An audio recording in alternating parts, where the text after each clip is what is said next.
What's up, Golden Gamers? Welcome back to another episode of Radio Melee. I am joined by Toph, who is so electrifying, so eloquent. Glad to have him with us. And of course, we have our guest of honor today, Tafokints, someone who has done so much for the stats work and community growth in Melee. And so we're pleased to have you all here. Pleased to have the host and the guest with us today. Tafo, what's going on? Welcome to the program. Oh yeah. It's what's going on? Well, I feel like the connection between us has been cursed because I think you guys wanted me earlier, but I couldn't make it. And today, 3 minutes before we're going to go live, my electricity went out in the entire neighborhood. So, oh god, I you're feel on like your we had phone to right wait now, right? Yeah, I'm on my phone. Wait, really? Yeah, Oh, it's not such a bad phone camera for what it's worth. yeah, we're making it work. But yeah, I'm at, before people ask, I'm at Nez's house. That is Nez behind me. He's doing controller work. I came over. I do this thing every couple months. I come over to my good friend Nez's house, and he's got a 6 setup. There's like a gazillion controllers back there, as you can see. And I get some controller work. We hang out, and I'm doing Radio Melee from here. So yeah, someone in my chat. People know that I'm moving into a new house soon, but I have not. Unfortunately, I have not yet gotten set up in my new house. I have not yet strung up Christmas lights. I wish that were the case. It's not the case. But I am here for Radio Melee. Well, awesome. This is a crispy camera, so yeah, thank goodness for that. I mean, still looking clean over there, man. Mm-hmm. And if you guys out there, you got questions for us, you got questions for Tafo again about stats, rankings. Tafo was doing so much for rankings, community growth, Sheik. Whatever else you want to talk about, please, !Radio Melee, my chat, Toph's chat, hop into the Discord server, submit topics here. We'll pull you in. We'll get it figured out. And if you don't get your question asked this time, maybe next time. So keep sticking around. But yeah, Tafo, before we go into the caller questions, as people roll through, before we go into even the community voice from last week, I kind of want to throw something to you about initiative you started recently. I don't know if how much you want to elaborate on all this, but there was something you were talking about recently, something you wanted to pursue to help fund Melee. Obviously, we do have a funding problem in the community. However much you want to talk about that would be great.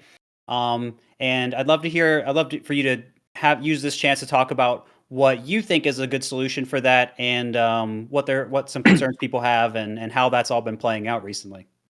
Yeah, for sure. So I think, Toph and I, we've been behind the scenes, looking at the money situation. And unfortunately for Genesis, Sheridan, he works, another job. But we're always kind of in this position where we're 1 or 2 accidents away from a group of people going bankrupt. And I think, being in that spot, it's really rough and stressful where, there's so many things as a TO or even as just a player, you've been through that journey, traveling events where you're kind of like living on the edge where you don't know maybe like what the next year is going to look like. And so over the years, we've had the compendium, we've had we've had community members fund, a lot of things from the Evo drive to even like the donation drive for Genesis. However, I really hope that down the road we can find money from outside sources. And so my funding, it's going to be a little controversial. I'm not going to go severely into it, but pretty much there's a website that just for signups is giving up about, $10 to $15 just for signing up. And when I talked to them, I just made sure that there were a few things in line. I didn't want us to have to put in money, and I didn't want there to have to be any credit cards involved or anything. And so just looking to find whatever I can into adding additional money to the scene that doesn't involve our community having to spend more money. And that's just the kind of the TLDR of it. Mm-hmm. So that's because it comes up every summit, where, I felt like in particular, like this most recent summit, Smash Summit 12, off of the heels of Smash Summit 11, which the community spent an exorbitant amount of money for in the compendium. And going into Smash Summit 12, it almost felt like for certain people, I mean, it worked out great. In fact, it was a historic summit because all of the buy-ins, all the people that were voted in, all took at least one tournament set. That had never happened at a Smash Summit, right? Very difficult to do, obviously, given the talent pool of the players there. But that was the concern kind of going into it. It was like, man, we're just like fresh off the heels of the last Smash Summit. People spent a huge amount of money, and you're asking us to like raise a ton of money again to like kind of finance this thing and get these people in. And there's a little bit of like, I don't know, buyer fatigue. I feel like that the community experiences sometime. And and right now, it's always off the heels of the community. Like right now, I mean, the big topic, not even topic, but the thing this week is we've got Genesis is, I believe, what it's called. Yeah. Genesis is it's basically the 5 Days of Melee content team that did the 5 Days of Melee last year. Are putting on not 5, but I think it's like 4, like a few days of Melee basically leading up to LACS 4. And it's a ton of content. Me and Tafo actually recorded some, or technically we were supposed to record. Well, okay, I'm not going to spoil too much. Yeah. But game show content. I was the host of Who Wants to Be a Meleeionaire this time around. Had some fire guests on for that. So there's going to be game shows. There's going to be like really good show matches. Like Mango, I think, is playing like Zane, I believe, or Leffen's playing Zane. It's going to be like some really high stakes exhibition matches. But the whole point is we're raising money for Genesis because they took such a big blow. And yeah, it sucks how this keeps coming up where it's like, dude, like ultimately it's the community just has to finance the community. Like we all, and especially because I feel like it feels even worse right now because there are not other IRL events besides the summit, beyond the summit's tournaments.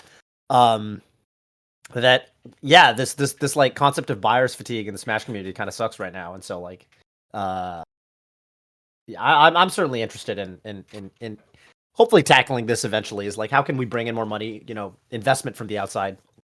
Yeah, and my idea of signups for raising funds, something that FGC actually did, and that's what inspired the conditions. I believe Sabin or Arturo, they use Matcherino for their events, and looking at him, I think they raised like $100K. Where if people just sign up for different websites, like or tweeted out something, like it would add like a few bucks here and there. But I was pretty impressed that for him, who runs a lot of events as a streamer, that they were able to raise over $100K over last year, I believe. And so, I really, we've all been in college, we've all been poor.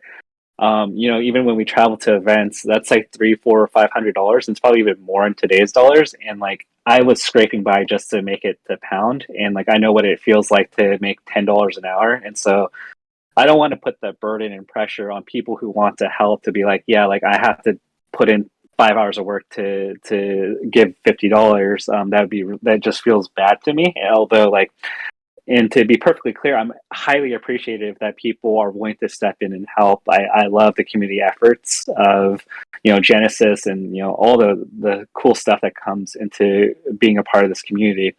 I just kind of hope that we don't continue to rely on it or have this like expectation that we're having our young community have to spend money out of their pockets that they spend a lot of time earning. And so that's just kind of like the heart of it. Sure. I think that's fair. So I know you didn't want to touch on the details too much, but for people that are listening and curious more of the details of your proposal, you have a YouTube video. The title escapes me off the top of my head, but where should they go?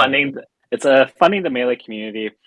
And you can look there. The controversial thing here is that it's a crypto-based website, but just to reemphasize here, the benefits are that we get about 10 to 20 bucks from the sign up, no credit card or purchasing necessary. They just give the money, which is something to my knowledge that not a lot of different sites really do. They usually say like if you spend $10, you get $10 for free, but this is literally just for signing up. They will give the money. So. And I know they had a write-up for those curious. They had the kind of an article that you also linked about how, obviously they're a lot more environmentally conscious than say like the Ethereum blockchain, right? Yep. And I think that's important to a lot of people, myself included, and it helps me feel a little bit better about it. Yep.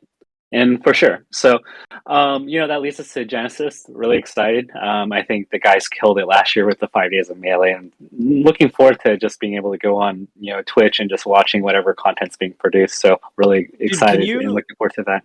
Can you refresh my memory with the 5 days of Melee? Was there like what was the donation I goal, it, or do you I think remember? it it was was to something charity. similar. It was to Mm, like It's something really to for like the charity, effect of right? like I think it was for children who may have medical issues. I think we donate. It's similar to like Doctors Without Borders, but I think it was specifically for children Mm-hmm. that we donated to. And this specific time, we're Direct helping relief. fund justice. Yeah, Direct relief. This time we're leaving. I was gonna say we're relieving ourselves, but that sounds like we're going to the bathroom. Well, we're leaving the community yeah, directly, and I don't know yeah, it's kind of tragic because well, this is the worst time to be a TO. It's never good to be TO. This is yeah. just a PSA to all the kids at home. Just don't become a TO. It's the worst. You don't receive money. Top players complain to you all the time because they're jerks, and you don't get money. You have to have a day job anyway. It's a shitload of work, and it's relatively thankless. But for those of you who are TOs, if that didn't dissuade you, you're basically the lifeblood of the community because the community can't exist without you. But yeah, it sucks. It sucks. That's just kind of the reality of the way it works in a community. Like, that's how grassroots communities are, right? If the Yeah. developer isn't interested themselves in putting tournaments on, somebody's got to do it. And in that case, I guess that the reason that, it kind of stings is because, Blowback and Churn are like the best to do it. Like Genesis is like it's the premier Smash event, right? It is the premier. It's kind of like our Evo in a lot of ways. Viewership is always just, like bonkers. It's like, 6 figures. It's the one people look forward to. It's the one, it was the first major I would say it was the first major in the FGC to do the Sunday venue, special Sunday venue, where it did Sunday venue in a theater. People associate that with Evo 2016, where they did the Mandalay Bay Arena for the top 8. But actually, it was Genesis that year. I think that was Genesis 3, where they did theater style seating for top 8. So they're, pioneer in that sense. And it sucks that of all the people that, this is kind of happening to right now, it's them. Mm-hmm. Yeah. So, yeah, I don't know. If anyone, if there are any Radio Melee fans that are like oil barons, incredibly, just really rich financiers, definitely hit the DMs. We'll talk. Love to hear from you. Love to hear from you. I mean, and it'd be good to talk more about funding, but we might have questions about that later. So thank you so much for talking about that up front, Tafo. But before we get into our caller questions, I do see we have a few in there. Let's go to our community voice from last week where we had Zane on, and he asked. We did have Zane on. We did, and Zane asked, what would your, I think it was like ideal top 8 look like of, I think it was retired players or present, something like that. I don't even think it was necessarily retired. I think it was just including retired players. And assuming I think it's like assuming they're all relatively even skill as well. I'm seeing some, recurring names here. Dirty Dart, a big Falcon fan. We got M2K and Armada, but also there's Dark Rain, Sound Spectre, Isaiah, S2J, Nunn, and Wizzy. That does sound fun. Falcons. Everyone likes watching those Falcon round robins.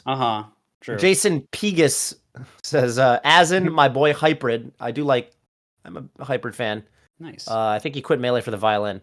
Silent Spectre, PC Chris, J-Man, and of course when he's ready, PPMD. That's me. Wow. And then we've got a doubles community voice, which I love. Armada Android, X Riot, Run Riot Tempo, of course. They're the up and coming, insane doubles team on the East Coast. Pew Fat in all caps. Ken and Isaiah.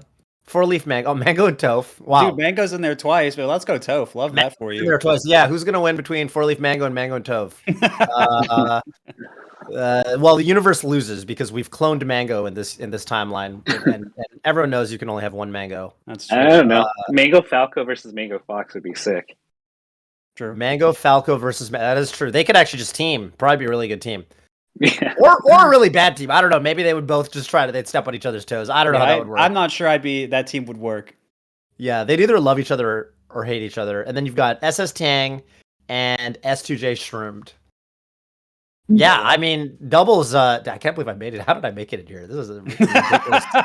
Jesus Christ. Man, I mean, that time when you teamed with Mango, Toph, you must have really went off, King. We took a set off. We did take a set off M2K and HBox. Hey, there you go. Which is not bad. That's pretty good. Turns out. That is pretty good. There you go, man. So, love that for you. Wow. You know which team I think could have been on there if you're allowed to put people on their toys? I would have loved to see S2J Lovage. That was an Ooh. amazing team. That was an amazing team for back in Shouts the to day. Manly Sons. Yeah, the Manly Suns. The Manly Suns. They were super special. There's a really good photo of them sitting on the couch at I think it's Bob Money's house. And Bob Money's got kind of that rustic kind of living room that it looks really it's like a nice kind of vibe. It's like it's got kind of a vintage feel to it, and it's like this like vintage looking photo of S2J and Lovage sitting on the couch, and they look super badass. It's like my favorite photo of all time. Nice. I hope we can dig up. There's probably no way we can dig up that photo. Yeah, I'm sure. It's Put that on screen, editors. Listen, if we can find it, that would be wonderful. But yeah. Tafo, is there anyone that you did not see on the list that you think, for you absolutely must be there? For the doubles or the singles list? Whatever you want.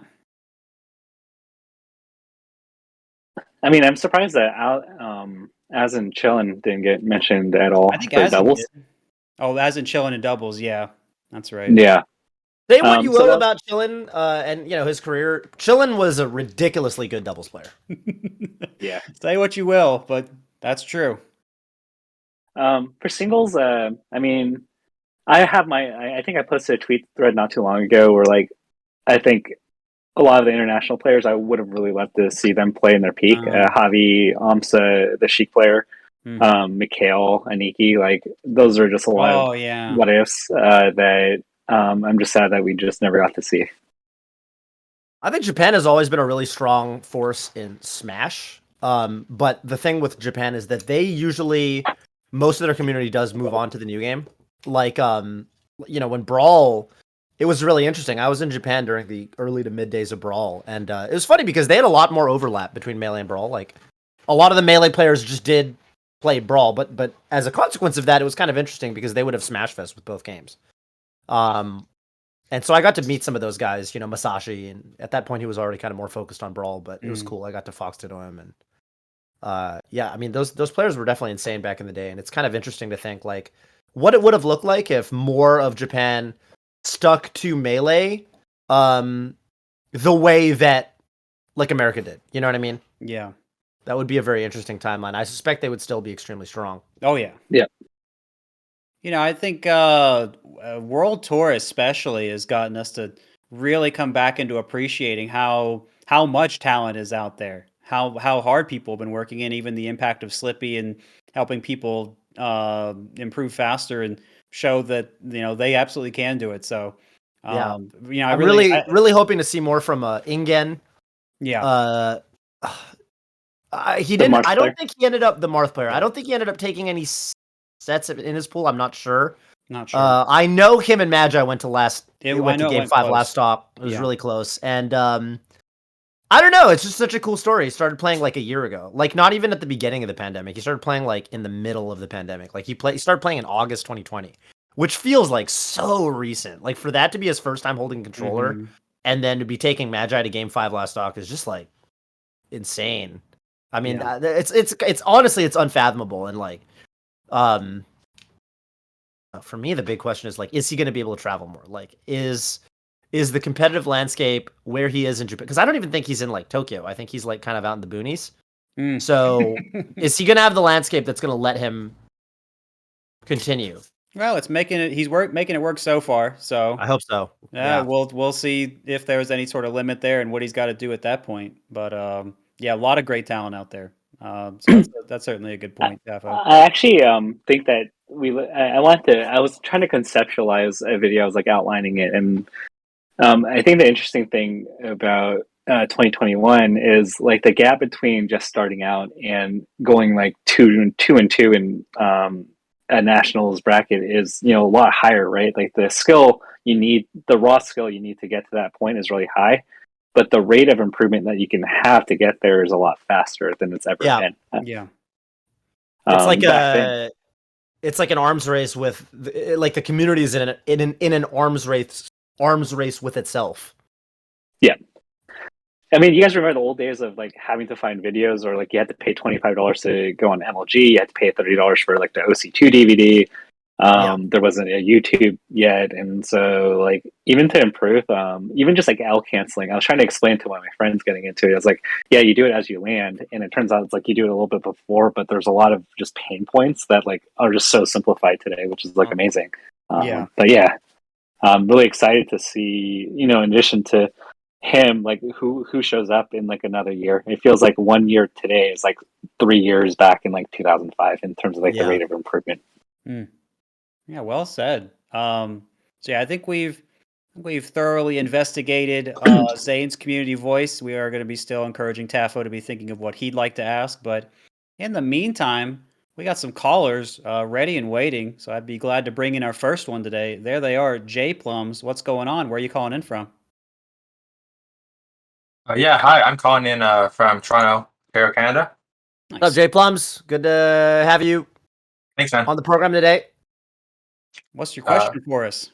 Yeah, my question is, so since there's been pretty like consistent discourse on the purpose and benefit of rankings, ever since like the last one in 2019, and we haven't had one since then. But now, of course, we have like the multiple projects on the horizon. So I was wondering, in light of this, what we actually think the purpose of rankings should be for the community, and what benefits they've historically brought to the community, if any. Since some people have talked about like the anxiety they feel related to that. Because personally, I think the greatest benefit rankings bring is that it allows new players just get into the community to understand the history of the community more. And just by like, if you go over like the past few years, you get a very quick glimpse of like a who's who of sorts for some people you might otherwise not know about. Yeah. Yeah, and I mean, this is such a good question to have with Tafo too, because I mean, he really started. I mean, I don't know if someone else, if you want to talk about that, you can. But to me, in my mind, Tafo is the guy that started us doing rankings and the whole mess, and he was the guy that everyone yelled at when they didn't like it. So he was that guy for years. So I'm glad we get a question for him like that. It's a good one.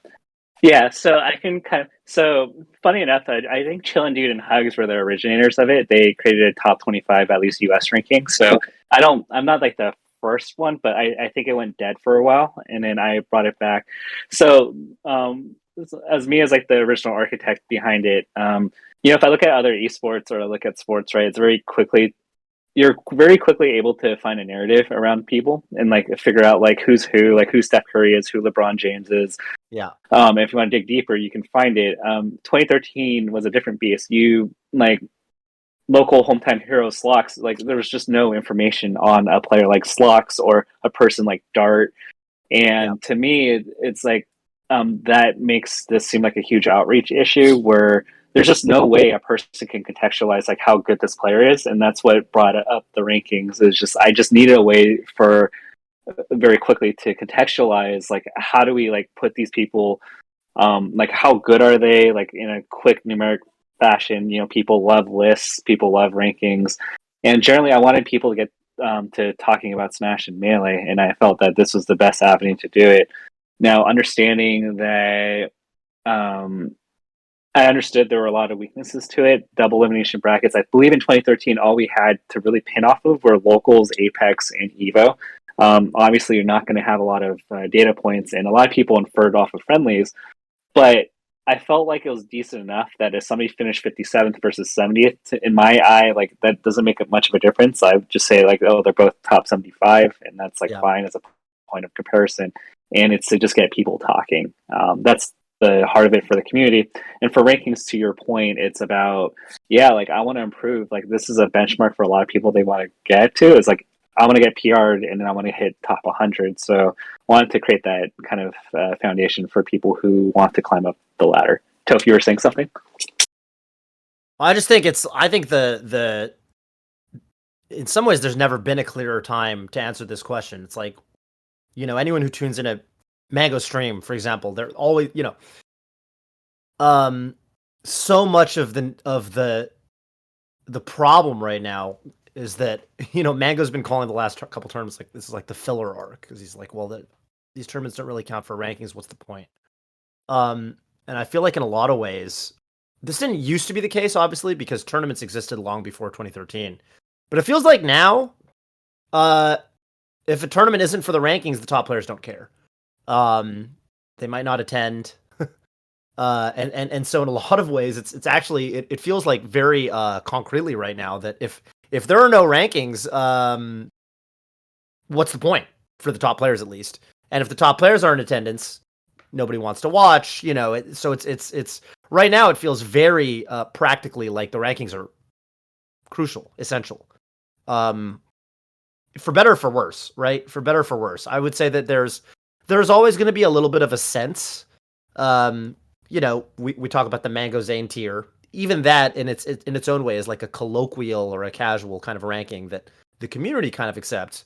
But that's not standardized anywhere. And if you look at the most recent PGR, Zane is still number 6 in the world, which feels a little bit wrong at this point. And yeah,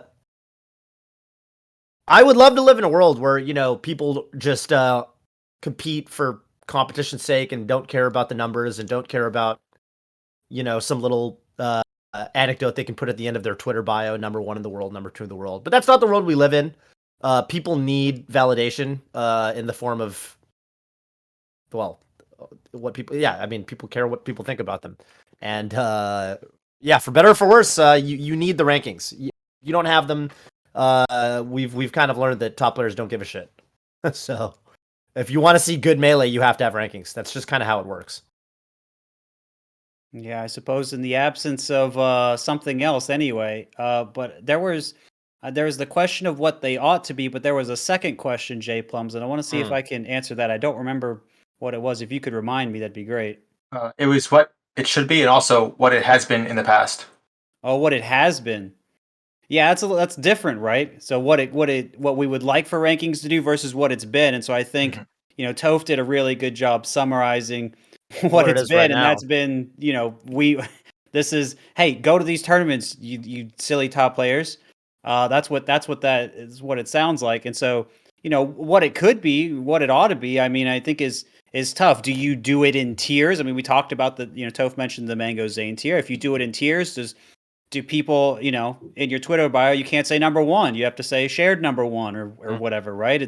That's probably not as interesting. It might be a little more confusing for other people who are spectating or want to say that their favorite is number 1 or whatever. And so I think I don't have a great answer that makes, a lot of hardcore fans and players that I think are happy with the rankings happy. I mean, like Toph said, I would love to live in a world where, we didn't necessarily need rankings. We could use something informal. We could use tiers. We could use some sort of thing so people could know where they are. Like Tafo mentioned with the benchmark, I think there is some sort of relative idea that's still useful, and it still helps sponsors know who they want to take. And, we could still go something more general so that we could try to hit as many points like that without saying, you are a number better than this person, and therefore you are more valuable. And there are consequences to that, in my view. But yeah, even if you were a higher tier, it'd still be there. That could still exist. So it's not. I don't have a perfect answer for you, unfortunately. But I do know they have been helpful.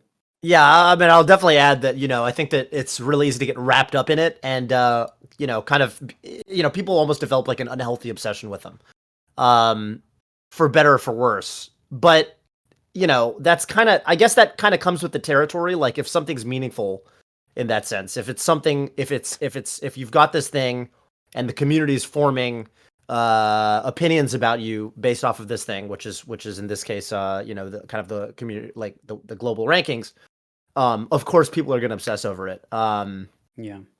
I almost wonder, from a practical perspective, what I wish we could have, what I think would be really cool. I think it'd be neat because I think what we've come to, this is kind of a random thought I had, and this is shifting the conversation a little bit into like ideal scenarios and like my dream world or whatever. I think it'd be really cool because I think a couple years ago, I feel like top 100 was quote unquote enough, if that makes sense. Like I feel like in 2013, 2014, and this is the case because I was top 100 for a few years, and I feel like there's let's go so I think that shows that it was if you have to put me on there to round out your top 100, then clearly you're scraping the bottom of the barrel. Well, that seems these days I would say there are. I mean, there are so many ridiculous players that that I feel like deserve credit And people that are doing incredible things, like people like Lag from Mexico, right? For example, a player. I know he's taken sets off players like Kadoran, players like Curve. Really, really, really strong player. Someone like that, may never be on a top 100 because of the nature of, for one thing, his character. And then players from all kinds of regions that probably can't go to, majors, or they might not have, they might only be playing in online tournaments. They might not be eligible for rankings because obviously there's this big question right now of like, are we even going to count online results? Answers looking like maybe no, but I think it'd be super dope if there was a way to somehow extend the top 100. I wish there was like almost like a, like in chess, there's like a rating. You get a rating. And like an ELO. Like, I don't think it's. I know this has kind of been explored before, but I don't know how practical it is. I know that the implementations that people have tried in the past have been kind of hokey. You end up with weird results. Like I remember there was one time, Hanky Panky was in the top 10 or whatever. Oh yeah, he was like number 4 on certain lists, if I remember correctly. Which great player, but he got people's champed on for a reason, right? So I would say I think it'd be in my dream world, if you're going to talk about what I wish the rankings could be, that's what I would want. I would want a way for every tournament to matter in some capacity. Like if it's an official tournament in some form, you could go to like I would want to, I think that at their purest, I think rankings are a way to incentivize people to go to tournaments and feel like they're meaningful. And I wish there was a way to do that for tournaments of all sizes. And I think that at in the most ideal scenario, I feel like that's what a rating system could be. Because that's the whole point, right? It's to incentivize. I think that's what we care about at the end of the day. It's to incentivize Slippy kids to go outside and make some friends at their tournaments. That's what I think at their purest. That's what I think rankings should be. Right. So we keep Mango Zane tier, but we make the Slippy kids go outside and touch grass. Love that. Because and I think that there's kind of a cutoff right now, right? There's the top 100, but your average Slippy kid isn't really looking to be instantly on the top 100. That doesn't really make sense in 2022. There's too many good players. Do you think ranked coming out and there being some type of ranked system solves that to an extent? I mean, I know it works against what you're saying. They don't go outside if they're going to be doing the ranked. So that, I guess, I think it'll give people a reason to play and to care.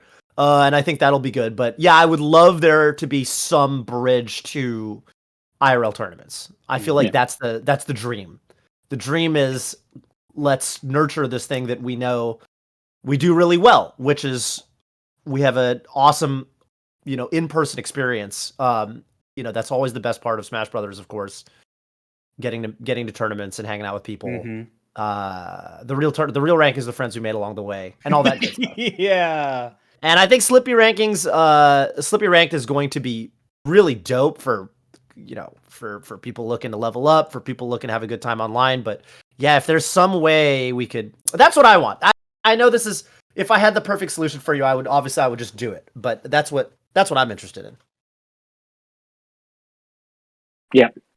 I'm excited because I think the fundamental issue with the rankings, if we're boiling it down, is just the lack of data. Like, if you're from a small region, you might only play 3 top 100 players, and that's it. And that's a lot of variance. But hypothetically, the rankings would be fixed in many levels if we played every day against each other, right? And somehow we're able to create the environment. So yeah, I'd love to see how we can make online a viable source, because we really don't have anything else right now. So it's weird, right? Melee's in this state where at once we don't have tournaments right now, but we also have, because when I think about the top 100, I'm like, dude, who's even top 100 anymore? It's confusing. Dude, 100 people are so good now, right? People are so good. This Ness's light has started flashing in a funny way. It's like trying to name Pokemon. See that this light is, there's so many. Yeah, there's too many, right? Seizure warning. I don't know where I stand worldwide anymore. I don't think anyone really does, because we haven't had an official rankings in a year and a half, 2 years. But it's if you're not solidly top whatever, top 30 or 40, if you're not solidly top 30 or 40, it's nobody knows where they stand anymore. And I don't even think bringing the top 100 back is even going to help the majority of people. There are going to be so many people who don't get ranked because there are just more players these days. There are way more players.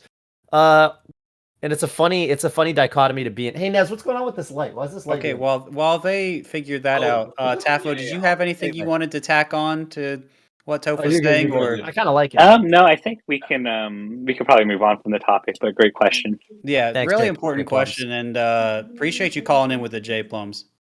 Yeah. Thanks for the taking my time. Yeah, and do you have any shout outs for us on your way out today? I definitely do. Shout out everyone in the Greater Toronto area, especially for farming the shit out of me. And with that, I think hope the rest of the show goes well, and thanks again. All right, love it. Take care, dude. Good old rankings talk. Yeah. Well, looks like we got our next caller coming in. Ultra Dill, what's up? Where are you calling in from, Ultra Dill? Oh, that Twitch just throwing me off. Sorry. I'm calling in from Ruston, Louisiana. Oh yeah. Is that where Magi is from? Magi's from Baton Rouge, so that's like more southern Louisiana. Okay. What, J-Salt? Isn't J-Salt Louisiana? It's in New Orleans, yeah. So that's like even more southern than Baton Rouge. Holy cow, they just keep going. Well, we're glad you're here from your location in Louisiana, and we were wondering what your question was for us today. So my question was basically, so we've seen a lot of interest in international play recently with, these Smash GG data pages of, what's the most popular character in each country, and, with Smash World Tour and stuff like that. And I know for me, this question originally came to me because I was just kind of scrolling like the Melee Twitch page, and I saw this like Russian net play tournament, and I was like, man, this is pretty hype with this Russian dude screaming over Peach and Game and Watch hitting each other. Holy like, cow, I need to see cool. that. Yeah, where was that? Is that on Twitch? It was. I don't know if they're still doing it, but it was also interesting because I was reading. All the Russian Twitch channels just watch Naruto all day. This is huge. But I was like, I don't know if there was a Reddit where they were announcing it or if it was on the bio or whatever, but they were saying that Russia had never had a Melee scene until Slippy. Wow. And I was thinking, I'm like, with Slippy, like there's so much more potential we can do to like grow the scene. So my question basically is, I don't know exactly who, but what can the Melee scene do to grow Melee in other countries, and also to maybe grow it to where like these players interact with? Because I feel like for a lot of these people, they grow a lot more recognition when they play more top players. Like I think with Smash World Tour for me, like I had not heard of a lot of those players, but now I'm a lot more interested in those players because we're now seeing them play like, Magi, HBox, all the other top players. So. Yeah, cool question. I wanna I have my idea that I really want to do. This is more limited to like North America or whatever, but I want to get on a tour bus with Zane. It doesn't have to be a bus; it could be like a van. I want to do. I'm serious. This is a content piece I want to do. Several months long. I want to get on a van. We actually talked about doing this. We might still do it. I want to get on a van, and the idea is we like drive around, and it's like diners and drive-ins with Guy Fieri, and we're gonna drive around America, and we're gonna go to like imagine we drive from the East Coast to the West Coast, and we like stop at locals along the way, and we go to locals, and like people come out, and then Zane like I like commentate them, and Zane like wins the tournament or whatever. He probably does. Test me. I think that'd be really fun to do. I think that'd be cool for NA. Side note, shout outs to eTost who put all this data together. He had the maps of like where the really cool. Where all the players, because it's all Smash GG data, right? That's kind of the interesting thing is these maps were Smash GG data, not Slippy data. And there's some correlation, obviously, but there's also there's going to be differences. Interestingly, there's no Melee. There's zero Melee in North Dakota. It is the one state. I heard about that. If you're a North Dakota viewer, can you please comment on this video? So I want to know if you're out there. This is for me. I want to know. Zero Smash GG sets played from North Dakota in 2021, the only state in the union. Zero players registered from North Dakota. North Dakota is a Melee wasteland. It's literally zero. It makes, to me, little sense. Because there was even a fair bit of activity in, like, for example, Yukon, Canada, which is a province that has 35,000 people in the entire province. But somehow zero North Dakota. So I say if we want to grow Melee, we got to send people to we got to send evangelists to North Dakota to spread the good word. Missionaries. Yeah. Yes, missionaries to North Dakota. That's right. Bring copies of Melee, distribute them. Right. Bring some controllers. Get some NES controllers up there or something. Love that. I do have some interesting things, like just Yeah. like contextualizing with other games. Like the basketball became a global sport after the Dream Team went out, and like the NBA has done extended effort to certain degrees, especially like China and other countries, to really be ambassadors, play games there. So there is something to be said about Toph's idea of bringing Melee to other countries with like our players or stars. Low hanging fruit on the other end is maybe we have to work on translations for other countries. But the process of localizing, I'm sure this is probably Toast alleyway, is actually extremely difficult in terms of localizing a scene where like they're not naturally exposed because their player base, you know, if you look at North America, you have the casual player base and like some small percentage eventually, you know, pursue it to a competitive endeavor where like that ratio is probably 50-1 for like every 50 people that buy Melee, maybe it's 100-1 will like end up playing competitive and go to events. So that ratio is really small. You know, Riot, like Riot to get into Vietnam, for example, they had to pay bike riders to bring CDs to different LAN cafes to update patches because Vietnam's internet isn't like good enough to have patches update on all their computers. So in order to bring League of Legends to Vietnam, they have these bike riders pass out CDs every time a new patch comes out. And so like there's a lot of interesting challenges that kind of come out, especially when you go international with regulations, you know, like I don't know what piracy's like and all that fun stuff.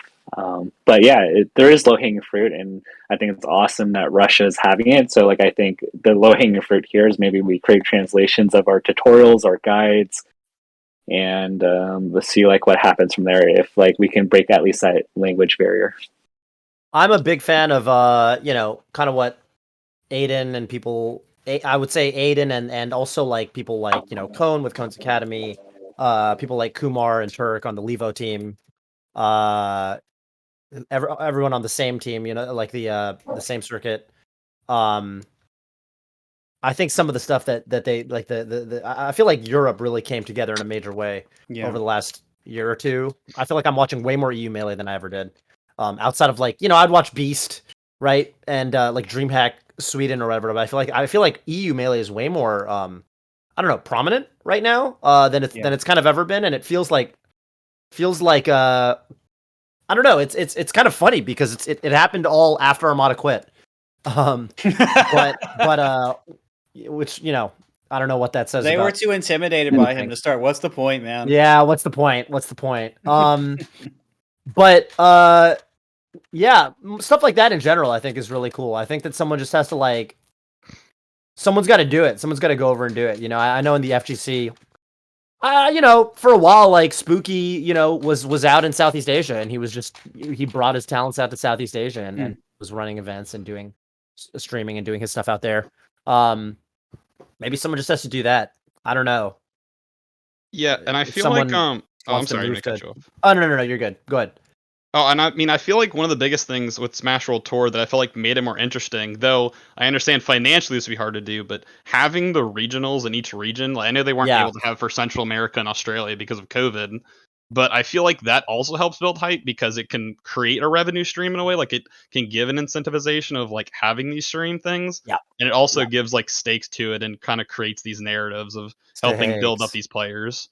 So it can help like bring eyes to those scenes as well. So something that I know happened. I don't know how this works with World Tour, but I know in the Capcom Tour, some of the other events, like players from NA, would try to go to some of the other events in other regions just to keep getting more points. And I don't know if that was an option for World Tour or not, or you had to be a citizen of wherever. I don't know the details, but that was also a way to kind of encourage people going to other places and interacting with those scenes and driving interest there and seeing how everything compared. So something else that kind of just works together. I mean, there's a circuit really can help in so many ways. It's something that's been talked about before. It's something hard to do now. We are doing a lot more content now, and I think Tafo and Toph have covered everything else. So if I had really anything else to say, I think we need to get on a tour bus. I think the tour bus idea is cool. Yeah. Everyone, okay, this is our call to action. Everyone, get a tour bus. We're gonna get into we're gonna use our crypto money, Tafo, and we're gonna buy a bunch of tour buses. Yeah, that's our strategy. That's our community strategy. We're gonna drive around. We're gonna drive around. Someone did this in Japan actually. I think it was Nemo. Yeah, it was one of the Cool. Street Fighter players. Oh, okay. I think In- Nemo. Was it Nemo? I think it was Nemo. Nemo, like he did this. He kind of like went out and did like meetups, and like Yeah. it was like they're like kind of like challenge the pro kind of events at different places around Japan, at places that didn't have arcades or Yeah. whatever. And I don't know. I think that'd be cool to do actually. Yeah, find a way to highlight bring these people in from different places. I mean, none of us on the show right now are in the same place physically, but we're making this content happen. So, we're also planning on trying to get some Europeans on here. We've had AMSA on. So we're trying to get AMSA's other not people on. European. Oh, yeah, so I was saying AMSA from Japan, right? But yeah, so we're in different places. But the more we get content and highlight people from different places and give them a voice, I think that's helpful too. And so I don't really have too much else to add. I think these guys have nailed it really well. And if there's a new Can you idea, imagine European AMSA? that He's like would French. be He's like French or crazy. something. Yeah, no way, man. Ah, plaisir Yoshi. Oh, magnifique. Baguette. Yeah. Well, anyway, Ultradil, thank you. Yeah, no, it's a good question, and I think honestly, Smash World Tour, like this kind of you guys agree? I feel like the cool thing about Smash World Tour, because like it didn't end up having Zayn, it didn't end up having Mango, right? Like it didn't have the top players, but what we did get was like we got to watch some sets we would never Never get to see, right? Never get to see. We got to see And like some of them were so much more J-Cam play interesting than- people. We saw so the sets were way more interesting than I think people would have honestly predicted. Players from countries people don't often think about, but they were doing great, and I think that's absolutely fantastic and shows there's so much that the people of the world can offer, which I think is awesome. Far versus AMSA was one of them. That set was a butt clencher. Far the Mexican Sheik versus AMSA, of course, the Japanese Yoshi. That set was like a random pool set. I was just like, oh my god, this is intense. This is super intense. So it's so cool to get to see people that you don't usually get to see. And my hipster opinion is that I think top 64s are sometimes more exciting than the top 8s. Oh yeah. Oh yeah. 100%. No. Top 64s are always my favorite. My favorite part of every major is when you're walking around. I remember this happened at Big House 4. I was walking around. I remember it so crystal clearly. My favorite sets are the sets where people start standing on chairs to try to watch them. They're off screen, And it was the TO's called. It was in top 64. And the TO's called Shroomed versus Dart. I was like, ooh, Shroomed versus Dart. I got to see that. People started crowding around the setup. Of course, there's a bunch. It was Midwest because Big House. There are a bunch of people that are Midwest that wanted to cheer for Dart, and it was like I remember being like, this is the good stuff. Yeah, this is the good stuff. Because I don't know, it's like the top 8 stuff you can catch on YouTube. Like you're gonna get to watch that. And be part of that, even if you're not there in the moment. But like the top 64 sets, it always feels like you had to be there. Like you really had to be there. If you weren't standing on a chair, sometimes you're there, you can't even see because the crowd is too dense. Yeah. And that's I definitely. We should do a Legend of the Zoo seat as a content piece. Legend of the Zoo seat, Legend of the Eclipsing Binary, hand cam. Legend of the D disciple telling people to clear the way so that there isn't a fire hazard. Clear the path. Legend of Atlas making these montages. Yeah, there's a lot. So a lot going on there, but I mean, honestly, thank you for the question, Ultradil. Any shout outs you want to do? While you have the floor. Yeah, appreciate it. Shout outs to Little Smash, Louisiana Melee, Magi, J-Salt, great players. Shout out to Rustin, shout out to Rustin Rumble, the tournament I run whenever COVID stops being super annoying. Nice. Gonna do stuff, but we'll see when that happens. Cool. But yeah, no, I appreciate it. And one I guess thing just to throw in, because people were talking about whether you had to be like a national player for those other countries. I know for Battle Arena Melbourne right before COVID, for like Smash Ultimate Summit, Dark Wizzy actually won that and took the spot. He was like the only non-Australian player. Okay, so you could do that. You could do that. Yeah, no, it was pretty funny. Oh man, I bet that's kind of cool though, right? Because in a way, it's kind of cool at the same time though, because if someone goes to, that might be incentive for them to, because this is always the thing is like, how do we get top players to come to these more remote areas in terms of the game? And then that kind of incentivizes that. So it's in that sense, it's kind of cool, right? Like, I don't know. This is really common in Street Fighter, for example, on the Capcom Pro Tour. You got, when Southeast Asia Major was on the Capcom Pro Tour, Daigo and Fudo and, Itabashi and everybody's coming to Singapore to play because they want those Capcom Pro Tour points. And, for the local community, it's like, oh, when am I going to get to play Daigo? Right. Yeah. So it's kind of goes both ways. I'm sure some people were mad, and then some people were like, oh, this is tight.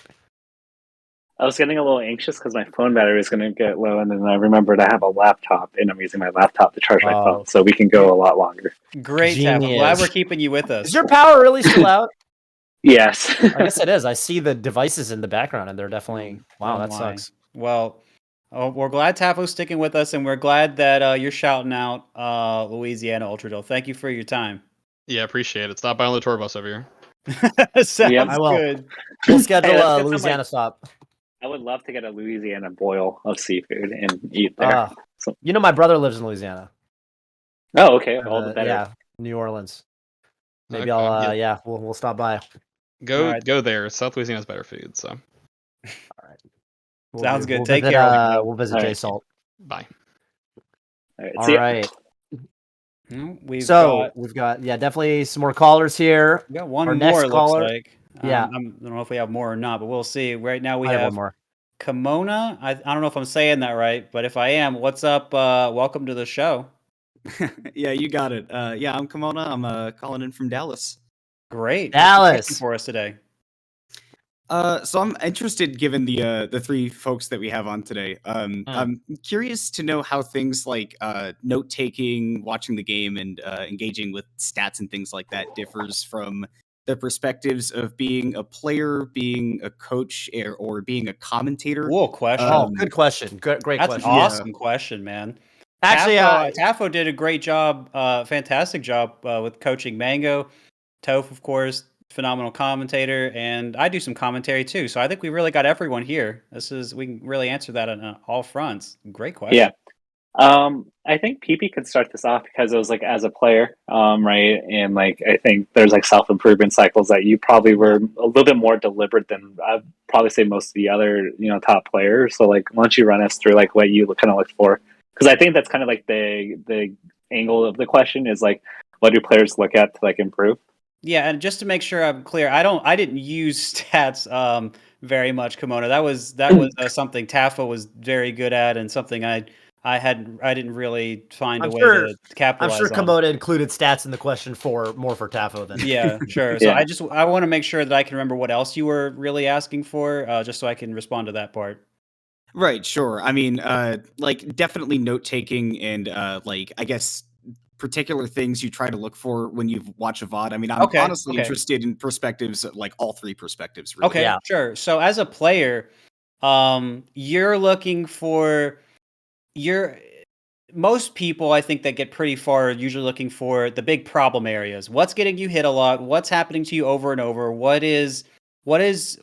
happens when things don't feel good in the game? That's usually what you're looking for.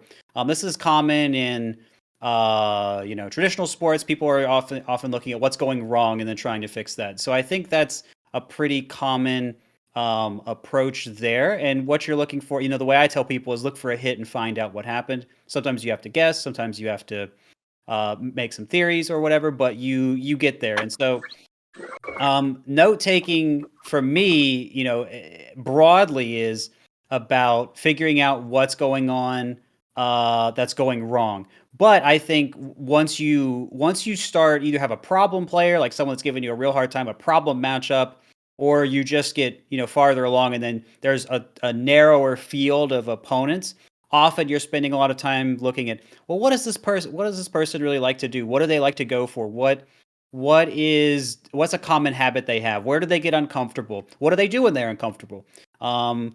What can I do to break their confidence? I mean, there are all kinds of questions that you can ask, and the more specific you get in breaking that down, and for me in particular, I liked looking at the connection of, you could hear when I was talking about it, person and game, the more I could find that overlap, what made them comfortable, what made them uncomfortable, where did they like to be, what did they like to do, and maybe I take away the comfort stuff and put them in the uncomfortable stuff more, right? So that sort of thing.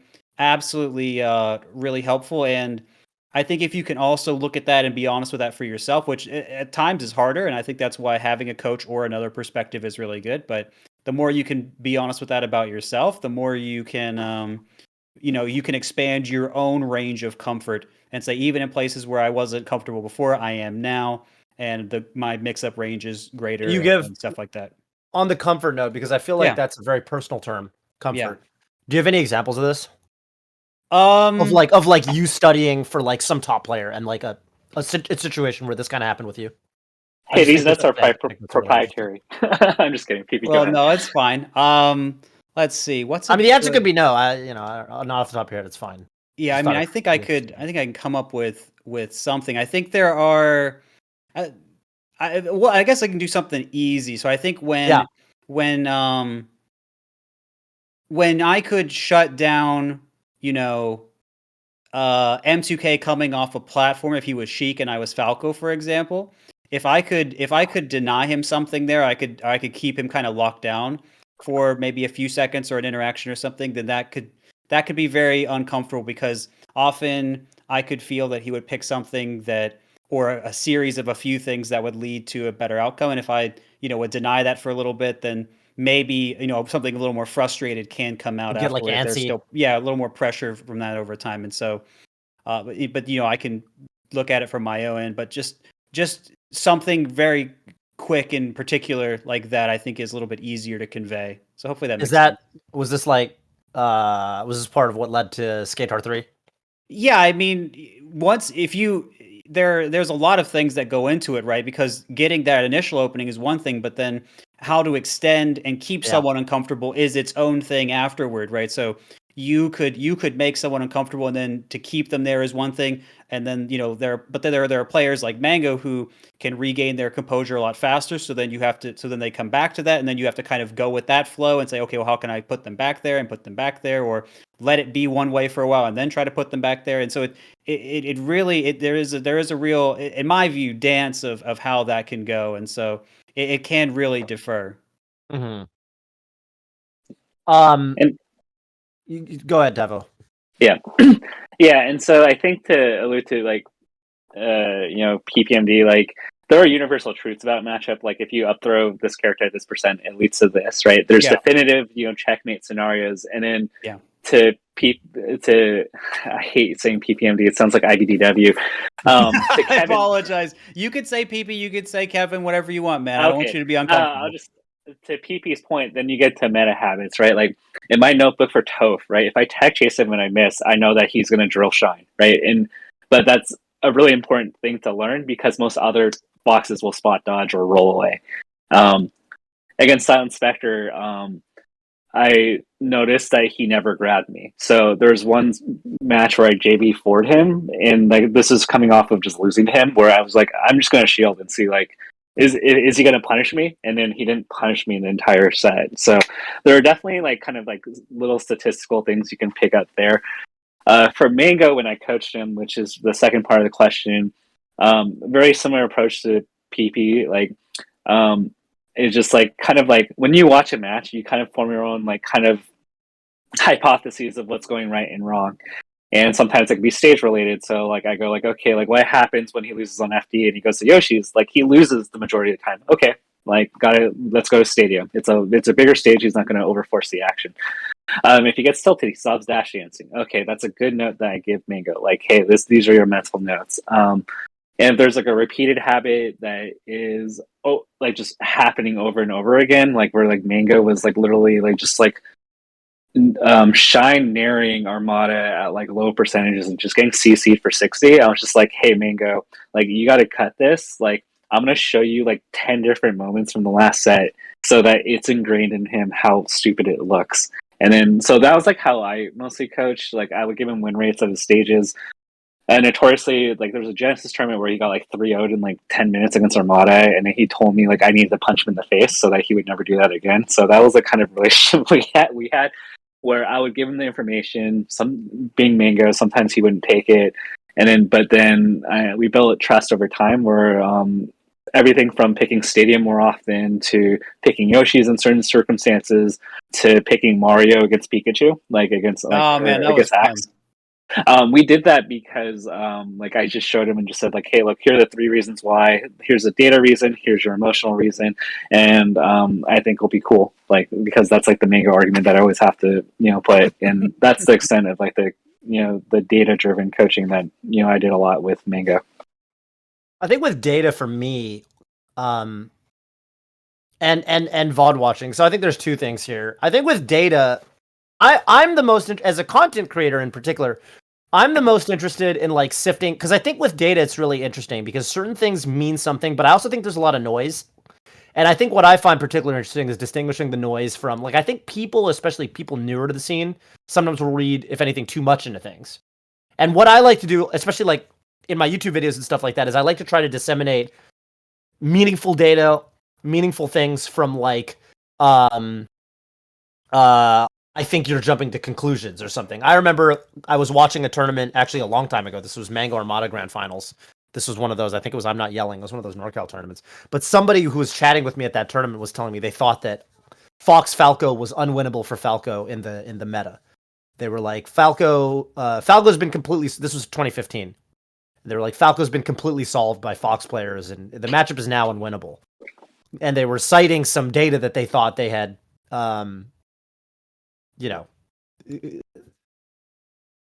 This is all to say that clearly Falcos have beaten Foxes since 2015. That's true. And so I find it. I think myth busting is interesting, I guess, from that perspective. And I like taking this this approach that people have where they think things are set in stone.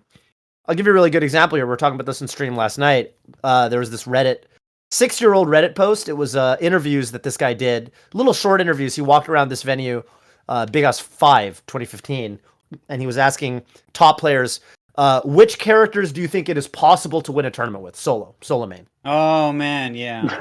And you would be so surprised. So they talked to a lot of people, right? Mango, Plub, HBox, me, Kirby Kaze was in there, Ice, etc., SFAT, Lucky, and I would say this was 2015. The minority of people said that Puff was one of those characters. In 2015, most people did not think Puff could solo win a major, which was, which of course, because this was the pre HGOT era. And HBox, this was before Paragon, I suppose, and this was before HBox went on. He started winning majors again, where people thought Puff had been solved. And you couldn't solo win a major with solo Puff anymore. Everyone thought Captain Falcon wasn't viable. Falcon can't do it. Falcon, it's you're gonna fight Mewtwo King. It's too hard. He's gonna tech chase you or whatever. People at these very myopic. It was really funny. I don't want to go too deep into it. I'm gonna have a YouTube video on it, but okay. I guess I was reading the answer I gave 6 years ago, and I was like, wow, this answer is so good. Just patting myself on the back. But I basically said. It was really funny. I basically said, yeah, like I don't think it's. I think people read into things. I think people look at the here and now, and they're too quick to jump to conclusions. And so I'm always looking to myth bust. I think that's the interesting part for me as a content creator, at least. As a commentator, I would say what I try to do, just kind of put a bow on all this. It's actually, I would say it's very similar to what PP does. I like to, when I watch a set, I like to be able to come away from the set saying, all right, this is kind of. Like this, there's the story of the set. Like this is why the guy who won. This is why the guy who lost. And sometimes it just boils down to like Tafo said, this guy just was never like the guy kept shielding and the other guy never grabbed him, or the guy grabbed him, he kept grabbing him, but he kept missing the follow up on his up throw or something. I remember there's a set where me and Scar commentated with Net1234, and he kept getting homemade waffles to kept getting Brandon to 200%. So he kept getting these grabs, but then he'd up throw him, and he couldn't do the follow ups. And then so Brandon kept living to 200%. And I was like, well, you're playing neutral, fine, but you can't do the follow ups. You can't do the follow ups. You're not going to take the stocks. And I think it's really good as a commentator to to be able to do that. I think it's really good to be able to watch a set and come out of it like, okay, this is what happened. Because otherwise, you're gonna have a lot of viewers that their eyes kind of glaze over, and I think it's good to kind of keep people rooted in that sense. Yeah, And from that perspective, I would say as a commentator, it's very similar to analyzing a VOD as a player. It's very because you're looking, what were the big mistakes here? That's what you're doing as a commentator. Honestly, that's what I do, and it's also similar to what I would say PP's doing, studying a VOD, or what Taff was doing, trying to discern player habits for himself or for Mango. Yeah, and to kind of add, because I'm also in the league space where it has a little bit more data, like the central argument that people will have is like data is the start of discussion and an investigation. So like it's not the definitive truth. And this is where there's a difference between a person that accumulates data and just says the data says is this person is 60%, and a data analyst or a data scientist that's worth their weight that is able to make proper interpretations of the data. Like if we're to look at like pros and top 64 who play Roy, it's like, oh wow, Roy has an insane win rate. Well, that's because Zane is playing Roy. It's not because Roy is a good character. And so like you need to be able to like have these discussions and yeah, maybe we underrepresented Roy and maybe he's a little bit better than we thought, but it's also Zane who's playing him. And so like data, yeah, so like I hope that like the end message I give here is that data is not the end truth in a lot of games. There's just so much that's underneath the hood that isn't being discovered yet, or that it can't be collected via data. And so great discussion point, but like it's never going to be the final say. And this is coming from a person that loves numbers.